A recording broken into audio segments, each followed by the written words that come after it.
is this you, brother? ASO? Yeah. Yep. Yeah, all my information's on the back. Got the YouTube, Instagram, Facebook, everything on the back. Numbers on there for the ladies. Absolutely. Cool shell specimens. These are all Lightning Ridge.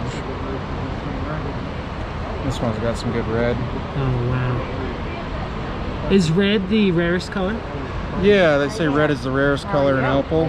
Some of the like the burnt oranges and that sort of stuff, I feel like I see less common than I see red. But yeah, purples and blues are kind of the most common in opal. Generally, we say red is the rarest. Hot tamale. Is this also a pine cone? No, we call them opalized pineapples, but essentially they're it's a globerite, so it's a pseudomorph where, you know, one mineral specimen was then calcified and replaced with calcite, which is why you get like the little points, and then that through like change in pH in the soil ends up dissolving, and it then was replaced with opal. So it's kind of like a multi-pseudomorph, and they're super rare. You know, there's only probably a couple hundred or so ever found. A lot of them in the beginning might have been smashed up for, you know, making it a jewelry. No. So a lot of them nowadays are like in museums and private collections around the world. But yeah, Graham Dalton, and you know, his son is on Outback Opal Hunters, the Young Guns, and he's pretty much the only guy in the world mining these, and he's got quite a nice collection of them. But does he get a couple a year, or maybe less? If he's lucky, yeah. But I mean, like the last couple of years, he's found a few good ones. He's found one or two doubles, you know, where they're right next to each other, and he found a nice triple. And I think they got like a $500,000 valuation on that one. So, yeah. You got a $500,000 I can borrow? Not on me, but if we go to the car. Yeah, that's cool. It's a nice bit of opalized wood. Wow. That's you can see the rings and everything. Yeah, exactly. Solid white opal. You get a little bit of color in there. All the definition, color poking through it. These are heavy. That's like probably 7-8 pounds right there. But yeah, it's so cool. You get all the growth rings. I mean, it looks like you just cut it down. Yeah, absolutely. And there's 3 pieces in that little collection.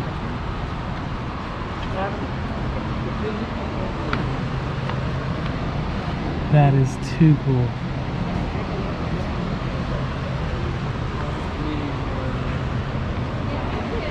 Pineapple's going for $15,000. Very nice.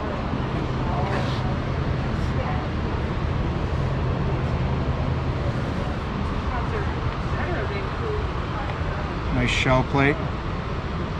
That is fantastic. What makes this one special is it's polished in citrate, so like the shells haven't been removed from the natural backing, the sandstone backing, and they were polished in place, where a lot of the time nowadays, if you're going to do that, you'd remove the shell, you polish it, and you put it back. So that's what makes this piece a little more special. And I mean, you can see the bottom. There's shells that kind of go right through it. Oh wow, yeah, so definitely. It's basically just a big pile of shells, because it would have been like an ancient beach. They were just washing up on the beach, you know, and gathering there, and then basically the sand locked them in place, and you know, here they are 150 million years later. Got a couple of those.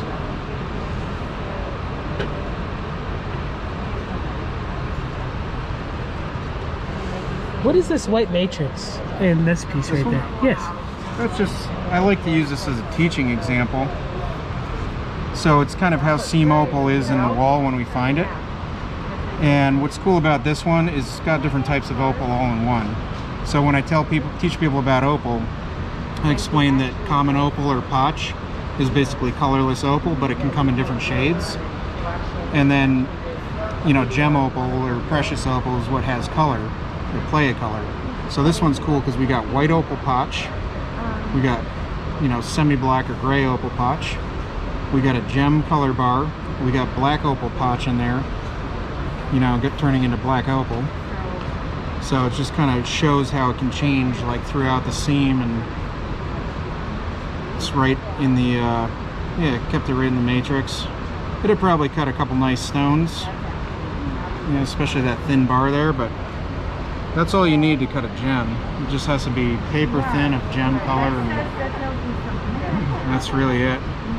It's nice when it's thick, but it doesn't have to be. Is this darker blue piece? Is this a black opal? Yeah, it's a big black opal.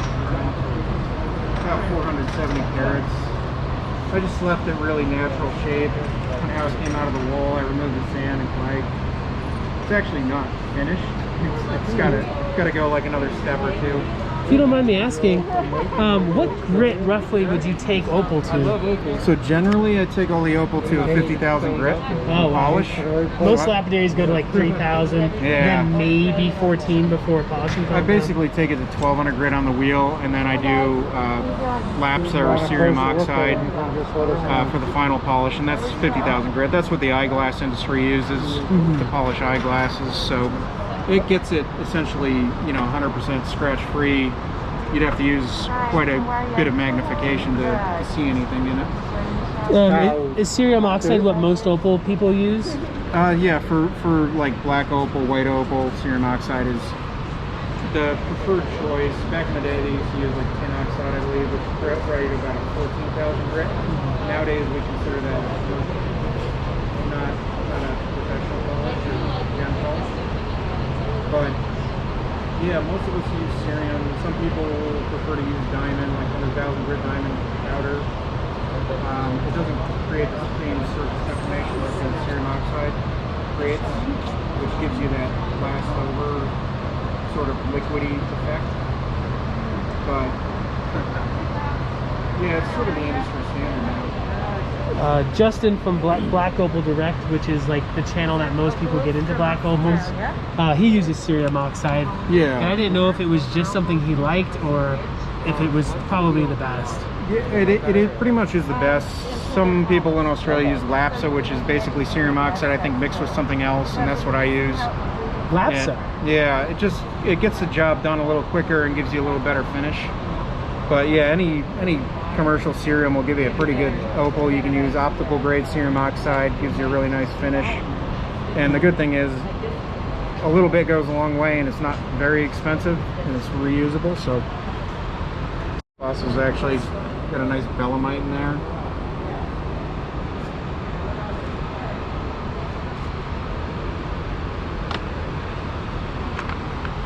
Hot tamale. Yeah, I think it's 170 carats. Yikes! And when you candle it, it's nice and clean on the inside. Could be reconstructed and like polished off. Be a real sweet hanging pendant. Yeah, but it'd almost be a shame to take away the shape. Yeah, what's cool about this one though, even though it's from Cooper Pedy, because we don't really get belemites over in Lightning Ridge so much, it's it almost looks like Lightning Ridge material. It's pretty much dark base Cooper Pedy material, so it looks almost like black opal. I would have thought it was Lightning Ridge. Yeah, I don't know that's the coolest thing about it. Like, you don't get as much black opal out of Lightning or out of Cooper Pedy. You'll get a little bit, but it's much less common. So. Are the clams from Cooper Pedy as well? These are Lightning Ridge, and then these are from Cooper Pedy. There's some nice little red bars in there. Where is what they call Queen's Opal from? Queensland, maybe. So that would be like Boulder Opal and different things like that. Oh wow. Yeah, that's like those. See that rock right there? That's Queensland Boulder Opal. These are some cool shells. They're polished. Did you do the polishing?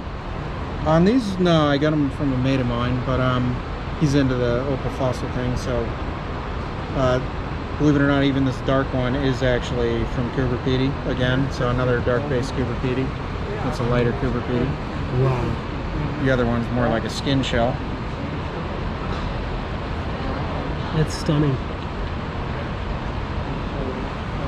Are the opalized shells harder than traditional opal? Like just the rough? It depends on the area they're from, like the claims and all that. Opal can vary in hardness in an opal field quite a bit. Bunch of cool little things. We got a few little vertebra. So vertebra set, yabby button. Those are cool. They're basically a calcium deposit on the inside of a freshwater crayfish shell. And when they molt, that little calcium deposit pops off the inside of the shell.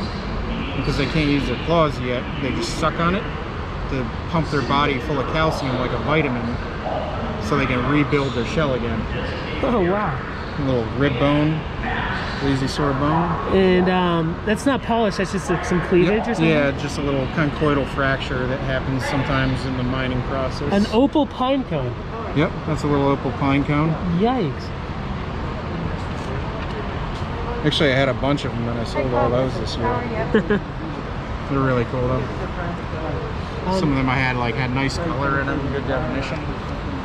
Dude, I can't thank you enough for your kindness. Yeah, no worries. And I'll see you in Tucson next year. It's going to be a weird one. Yeah, it might be. I'm hoping it's not going to be, but it might be. It might be better than usual. There's a cool opalized log over there too. Yeah. A little bit less of that. That's a whole opalized log. Oh, wow. You can see like the gem color kind of poking through in the seams. Fits right together. Very cool. Pretty neat. Old piece of driftwood. From the beach that used to be. Yeah, it used to be in the Great Artesian Basin. Yep. Yeah, I imagine it'll be mostly mom and pop for the first time in like 40 years. Yeah, probably. All those like big bead companies won't be there. It'll be interesting in Tucson, but I hope it'll be good. I hope it goes on. I think it's gonna do well myself. Yeah. So many people want an excuse to go do something, and they're definitely probably gonna do it. Arizona's a little bit more like not locked down, and yeah, they're still trying to figure out if it's real or not. Oh yeah. But yeah,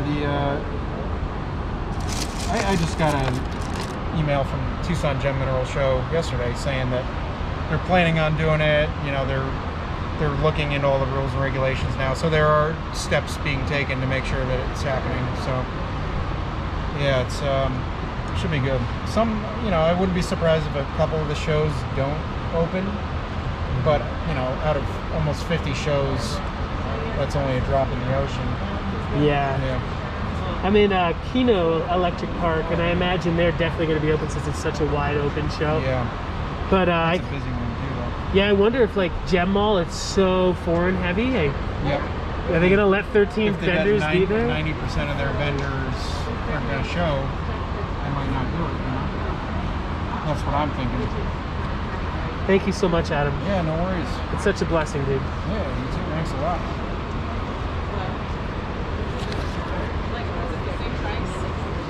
Where are you going to be next year in Tucson? I'm going to be over the 22nd Street show. I'm pretty much like in the middle. Like I got a booth that stretches between the two middle aisles, and it's pretty much in the middle of the big tent. Sounds like some prime real estate. Oh, it should be. Yeah, I'm hoping so. It was prime dollar amount on that space. Oh, yikes. Yeah, we're going to sell a lot of opal and a lot of specimens to make up for it.